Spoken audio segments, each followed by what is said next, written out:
Europe 1, Mélanie Gomez. La santé et le bien-être, c'est sur Europe 1 et nous sommes avec vous depuis 15h. Toujours à mes côtés, le docteur Jimmy Mohamed. Et à présent, pour cette dernière séquence de l'émission, nous sommes rejoints par Catherine Blanc en studio avec nous. Catherine Blanc, vous êtes sexologue et psychanalyste à Paris. Bonjour Catherine, comment allez-vous ? Je vais bien et vous Mélanie ? Écoutez, parfaitement. Jimmy aussi, il est tout content. Là, vous êtes là dans le studio. Toujours. C'est le meilleur moment de l'émission pour lui. Alors Catherine, on va répondre à cette question de Noémie. Noémie, elle a 40 ans et elle nous écrit la chose suivante. Mon mari m'a annoncé que l'on passerait une semaine de vacances cet été chez sa mère qui a une maison dans le sud. Cela m'angoisse car elle a une telle emprise sur lui. Il dit oui à tout ce qu'elle demande et se permet même de critiquer ma façon d'élever nos enfants.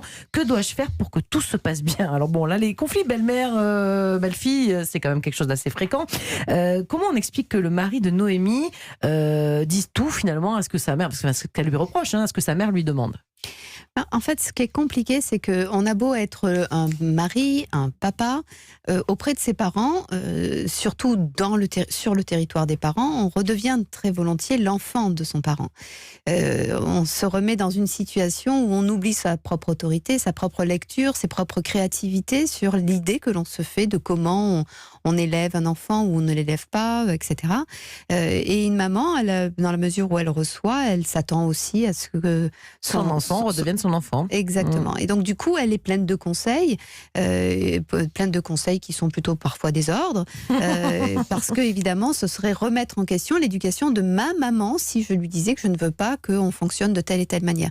En fait, toute la difficulté quand on est parent, c'est de dire à nos parents que nous entendons élever nos enfants autrement, sans pour autant qu'ils entendent que c'est un jugement de leur façon de nous avoir éduqués. Et c'est ça qui est extrêmement compliqué. Exactement.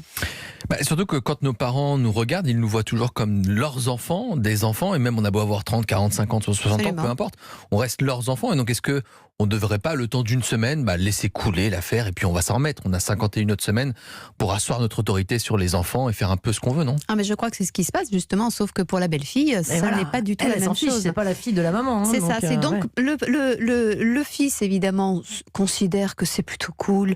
Et puis comme ça, maman justement, s'occupe de tout. Maman s'occupe de tout et elle prend la responsabilité. Ça vous parle, Jimmy ? Ah oui, c'est très très bien ça. Voilà. C'est semaine de vacances. Exactement. Sauf qu'il y a une autre femme qui elle se sent remise en question dans sa maternité par une femme qui n'a pas été sa mère et qui a évidemment, qui en plus infantilise son mari, qui du coup cautionne le fait que le mari soit un peu dans le relâchement quant à son rôle.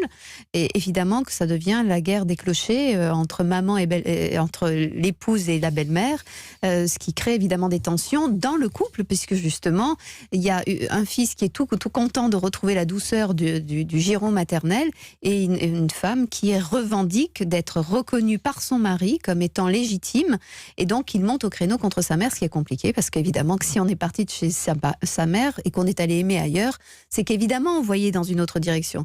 Et si il faut venir en disant je te préviens maman, ce n'est plus comme ça, de ton temps c'était comme ça, mais ma femme elle veut que tu la reconnaisses. Honnêtement Catherine, on parle d'une semaine de vacances. Pendant une semaine, qui c'est qui peut faire des efforts là ?